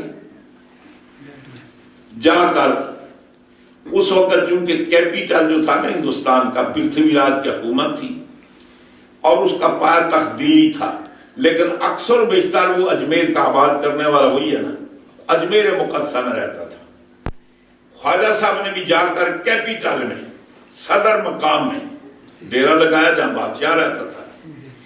آپ اللہ اللہ کرتے ہیں جناب، ایک راستہ ہے آنے جانے والے وہاں سے گزرتے ہیں تو کئی طویل عرصہ ہندوستان میں رہے جی، آپ نے وہاں کو بلڈنگ نہیں بنائی، وہاں کو یونیورسٹی نہیں بنائی، وہاں کو بڑا کوئی ادارہ نہیں بنایا جی، کیسے رہے؟ سڑک کے کنارے مصلا بچھایا، ایک لوٹا رکھا ہوا ہے اور اوڑھنے کے لیے گدڑی رکھی ہے، اللہ اللہ کر رہے۔ اب نتیجہ یہ ہوا کہ کوئی ہندو پاس سے کلمہ پڑھے بغیر گزر ہی نہیں سکتا جی۔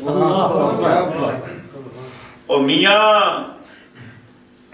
حضرت سرکار کی ذات ہے نا جی، یہودیوں کے بہت بڑے عالم ہیں، حضرت عبداللہ بن سلام حضور کو دیکھا، حضور کی بارگاہ میں آئے تو دیکھ کر کہتے واللہ ما ھذا وجہ الکاذب، اللہ کی قسم یہ جھوٹے کا چہرہ ہی نہیں، کلمہ پڑھ کر مسلمان ہو گئے۔ تو یہ بھی اسی مصطفیٰ کے بیٹے ہیں۔ اب کوئی پاس سے گزرتا ہے کلمہ پڑھے بغیر نہیں گزر سکتا جی۔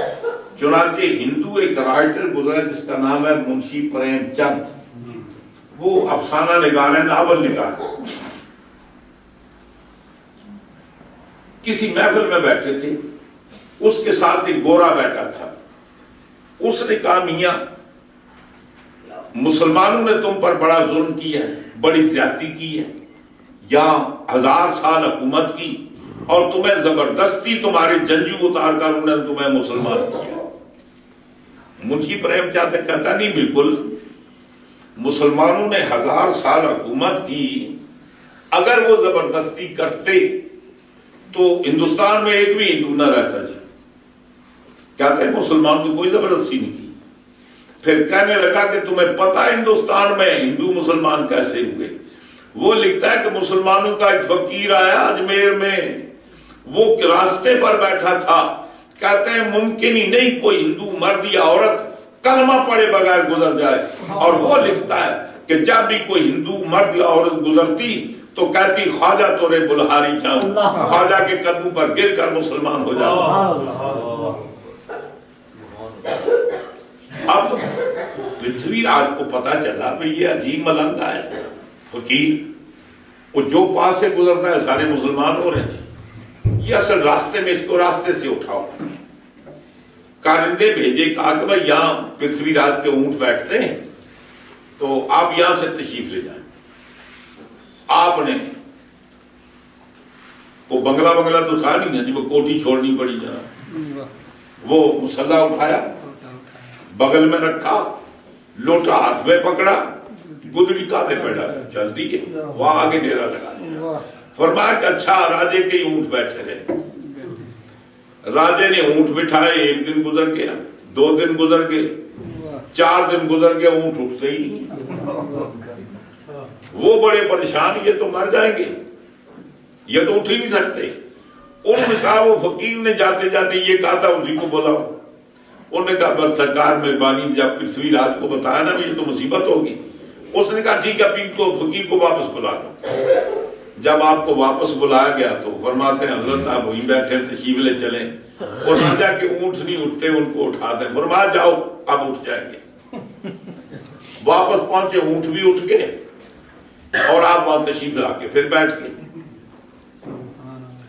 انہوں نے کہا اچھا وہاں قریب میں انا ساگر کا پہاڑ، مطلب ہے کہ وہ تالاب بھی تھا، تالاب کے کنارے آپ کے لیے آسانی یہ ہوتی کہ لوٹا پانی کا بھر لیتے، وضو وغیرہ کر لیتے۔ پھر پرتھوی راج نے فوجی بھیجے، اس نے کہا کہ وہ فقیر کو وہاں سے اٹھاؤ، ان سے کہو کہ یہاں ہندو عورتیں آتی ہیں، کپڑے دھوتی ہیں، نہاتی ہیں، تو پردے کا معاملہ ہے، غیر محرم آدمی بیٹھا ہے تو ان کو وہاں سے تالاب سے وہاں سے اٹھ جائے، تالاب میں نہ آئے۔ وہ تالاب میں پانی لینے کے لیے آتے ہیں، نتیجہ یہ ہوتا ہے کہ عورتیں وہاں جاتی کپڑے دھونے کے لیے تو ان کی بے پردگی ہوتی ہے۔ آپ نے فرمایا اجازت ہو تو ایک لوٹا پانی کا بھر، انہوں نے کہا ٹھیک ہے، ایک چھوڑ کر 20 بھر لے گی۔ آپ گئے، لوٹا بھرا، چل دیے، وہ سارے کا سارا تالاب کا پانی لوٹے میں آ گیا، وہ تالاب خشک ہو گیا۔ اب ظاہر ہے نہ تالاب میں پانی ہے، نہ کسی ہندوانی کو وہاں کپڑے دھونے کے لیے آنے کی ضرورت ہے، نہ کسی کو نہانے کے لیے آنے کی ضرورت ہے۔ پیاسے مرنے لگے، جانور پیاسے ہو گئے، کہنے لگے بھائی ہوا کیا ہے؟ پرتھوی راج سے کہا کہ وہ فقیر کیا، اس نے ایک لوٹا بھرا ہے، وہ سارا تالاب ہی لے گیا تھی۔ اس نے کہا اس کو بلاؤ، ادھر ہی بیٹھنے دو، یہ مصیبت نہیں ہونی چاہیے۔ خواجہ صاحب واپس تشریف لائے، لوٹا ڈیلا تو لبالب تالاب پھر بھر گیا جناب۔ وہاں اللہ اللہ کرتے رہے، اور جو آدمی وہاں سے گزرتا وہ ہلکا بگوشے اسلام ہو جاتا۔ اس نے سوچا اس فقیر کو راستے سے اٹھایا، اونٹوں کی پرابلم پڑ گئی، تالاب سے اٹھایا، پانی ختم ہو گیا، پھر پرابلم ہوگی، اس کو نہیں چھیڑتے۔ ان کے مریدوں کو تنگ کرنا شروع کر دیا، جو وہاں جا کر مسلمان ہو جاتے نا، پھر پرتھوی راج کو پتا چلا وہ آج فلاں قبیلہ مسلمان ہو گیا، آج فلاں ہو گیا، وہ ان کو بلا کر ان پر سختی کرتا، جی بتا کہ یہ اسلام کو چھوڑ دیں۔ کچھ لوگوں نے جا کر پھر خواجہ صاحب سے شکایت کی کہ ہم ہر دکھ سہنے کے لیے تیار ہیں، ہمیں جو اسلام کلمہ پڑھنے کے بعد روحانیت دستیاب ہوئی ہے، جو ہمیں سکون ملا ہے، اس کے مقابلے میں پرتھوی راج کی تکلیفوں کی کوئی ویلیو نہیں، لیکن وہ ہوچے ہتھیاروں پر اترا ہمیں تکلیفیں دیتا ہے۔ خواجہ صاحب نے فرمایا فکر کیوں کرتے ہو؟ پرتھوی راج را گرفتن و شہاب الدین را دادم۔ فرماتے ہیں کہ فکر نہ کرو، میں نے پرتھوی راج کو زندہ پکڑ کر شہاب الدین کے حوالے کر دیا۔ اس زمانے میں افغانستان میں یہ سلطان محمود غزنوی نے فتوحات کی، سومنات کا مندر فتح کیا، اس کے بعد پھر اس کا بیٹا مسعود غازی وہ اقتدار پر بیٹھا، اسی کے دور میں داتا صاحب دور میں آئے۔ مسعود غازی کے بعد پھر اس نے اپنے ایک جرنیل تھا شہاب الدین غوری، اس کو ہندوستان میں بھیجا، اقتدار اس کو دیا جی۔ پھر باقاعدہ طور پر ہندوستان میں جو مسلمانوں کی پہلی حکومت باقاعدہ قائم ہوئی ہے وہ شہاب الدین غوری نے قائم کی ہے۔ اب شہاب الدین غوری آیا، پرتھوی راج کا اس سے مقابلہ ہوا، پرتھوی راج نے اس کو زندہ پکڑ کر اس کو قتل کر دیا جی۔ وہ خواجہ صاحب کا فرمانا کہ میں نے پرتھوی راج کو پکڑ کر شہاب الدین کے حوالے کر دیا۔ اور یہ آپ کو پتا ہوگا، یہ پچھلے دنوں میں انڈیا نے ایک میزائل بنایا تھا جس کا نام رکھا تھا پہلا میزائل پرتھوی، وہ ڈاکٹر عبدالقدیر خان نے جوابی طور پر بنایا، اس کا نام غوری رکھا جی، میزائل غوری۔ فرمایا کہ جیسے شہاب الدین کا، جیسے پرتھوی راج کا وہ معاملہ کیا تھا نا شہاب الدین غوری نے، اسی طریقے سے تمہارے پرتھوی میزائل کا بھی غوری میزائل بیڑا گرک کرے گا۔ تو بہرحال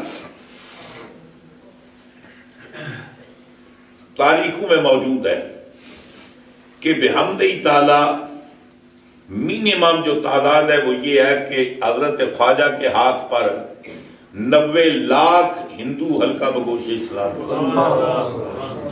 لیکن آپ کسی کے دروازے پر نہیں گئے، دستک نہیں دی، مسجد میں نہیں بلایا، بس چپ بیٹھے اللہ اللہ کر رہے۔ اور وہ تبلیغ ہے کہ پاس سے گزرنے والا کلمہ پڑھے بغیر گزر ہی نہیں سکتا۔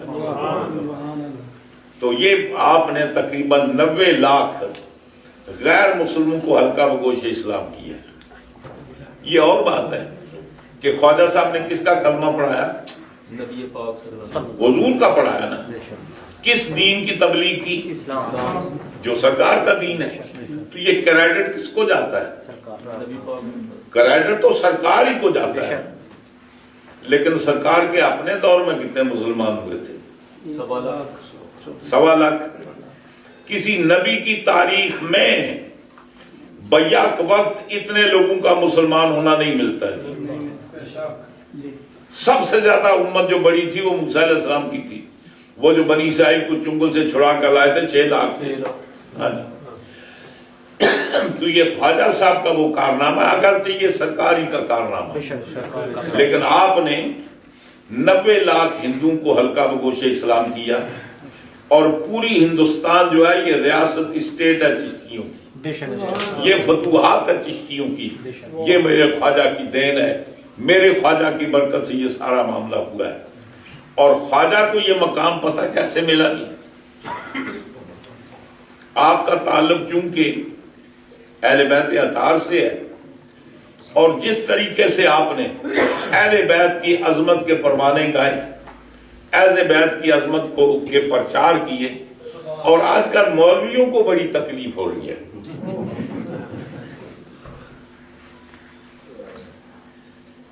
یا آپ کیا پتہ نہیں وہ چینل آتے ہیں یا نہیں آتے. اگر نہیں آتے تو بہت اچھا، نہیں آنے چاہیے. وہ یہ ہے، حضرت خواجہ خواجگاں سیدنا حضرت امام حسین علیہ السلام کی بارگاہ میں خراج عقیدت پیش کرتے ہیں.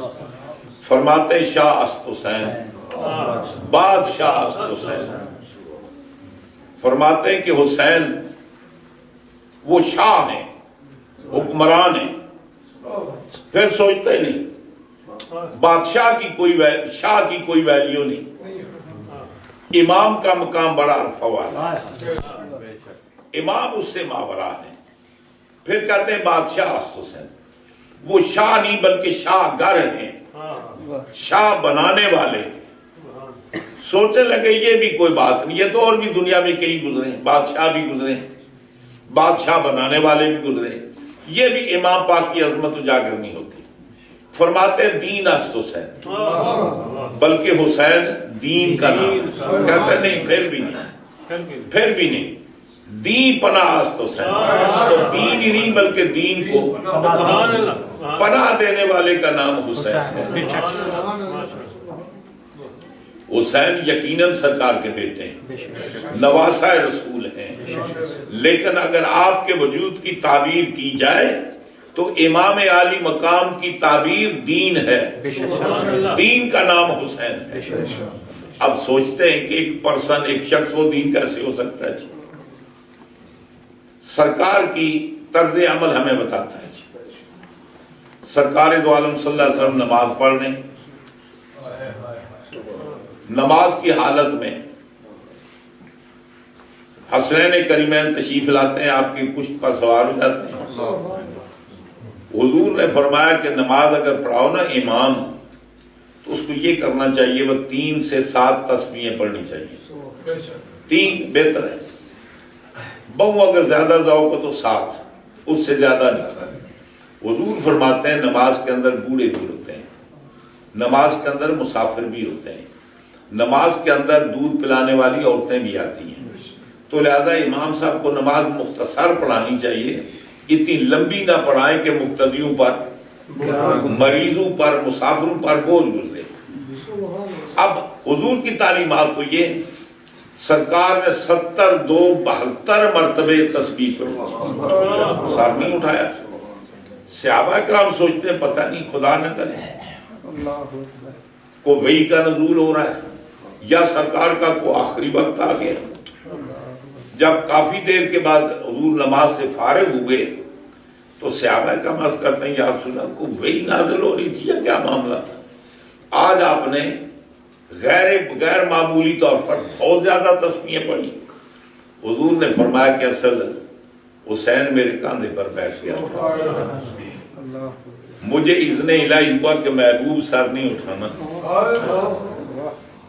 کہیں یہ گرے اس کو اذیت نہ پہنچا، تو اس کی وجہ سے. اچھا کبھی سرکار نماز پڑھ رہے ہوتے سجدے میں تو امام عالم کا بچے تھے نا، وہ پیٹ کے نیچے سے گزرتے، حضور سر اوپر کر لیتے.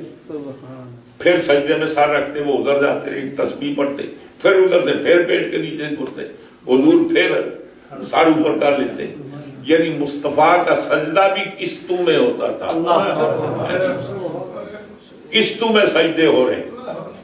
کبھی ایسے ہوتا کہ میرے مصطفیٰ قیام میں کھڑے، امام علی مقام آئے تو ادھر سے گزرتے ہیں، حضور ٹانگیں کشادہ کر لیتے ہیں، پھر حضور کلوز کر لیتے ہیں، پھر وہ پیچھے سے گزرنے کی کوشش کرتے ہیں، پھر سرکار.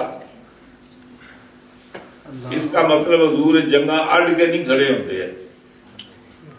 جیسے آپ نہیں یہاں نظارہ دیکھتے ہیں، وہ ایسے ٹانگیں بچھا کر کھڑے ہوتے ہیں جیسے پتہ نہیں کو پھوڑا نکلا کہیں نازک مقام پر، تو وہ ٹھیک سے نہیں کر سکتے.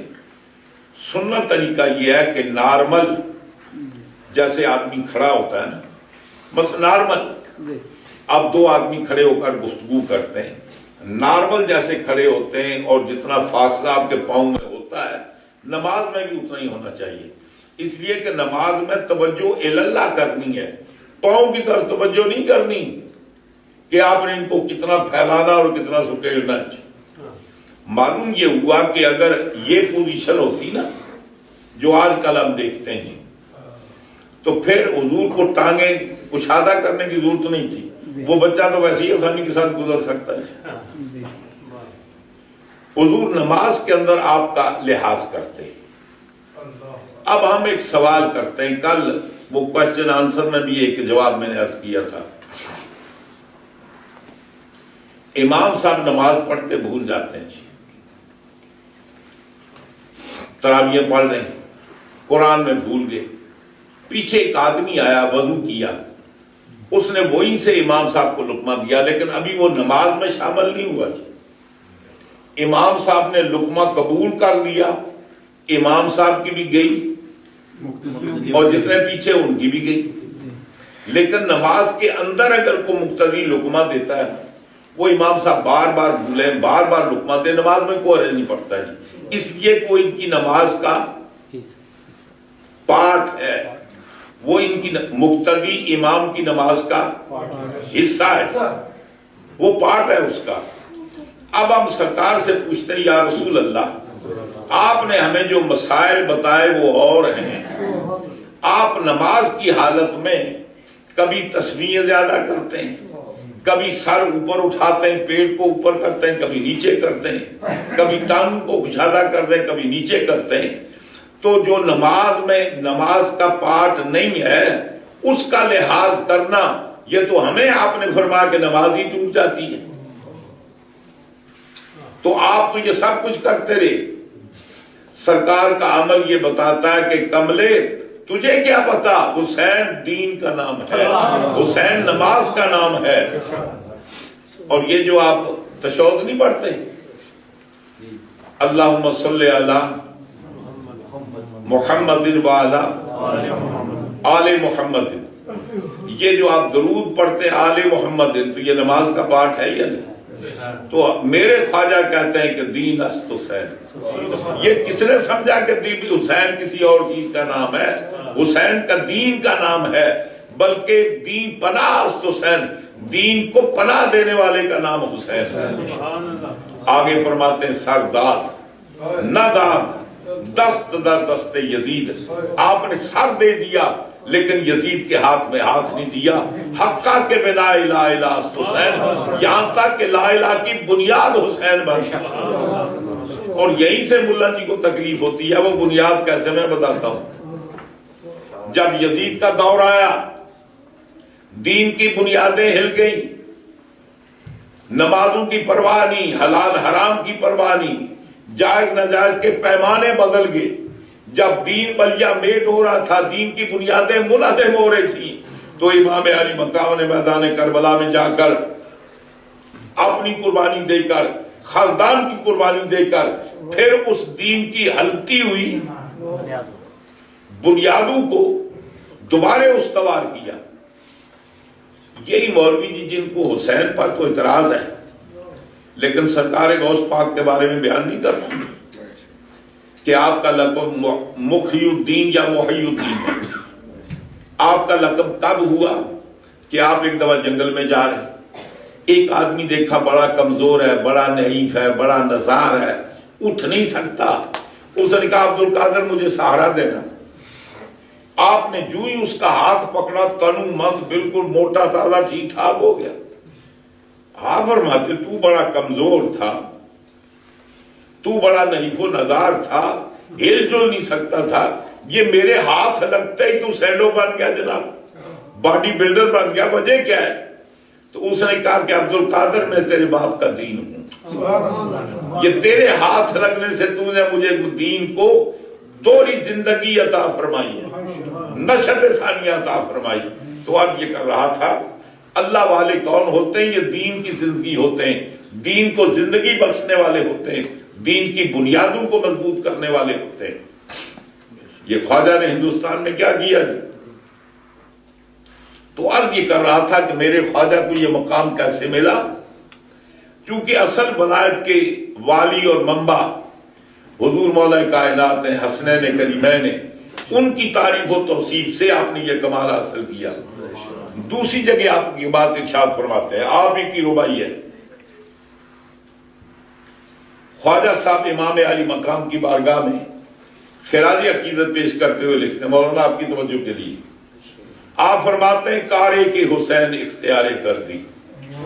اے حسین تو نے جو کام اختیار کیا ہے نا، در گلستان مصطفیٰ بہارے کر دی، در گلشن مصطفیٰ بہارے کر دی.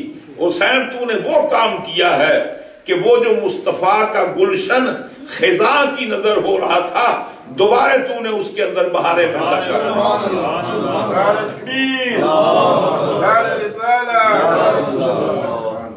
اور آگے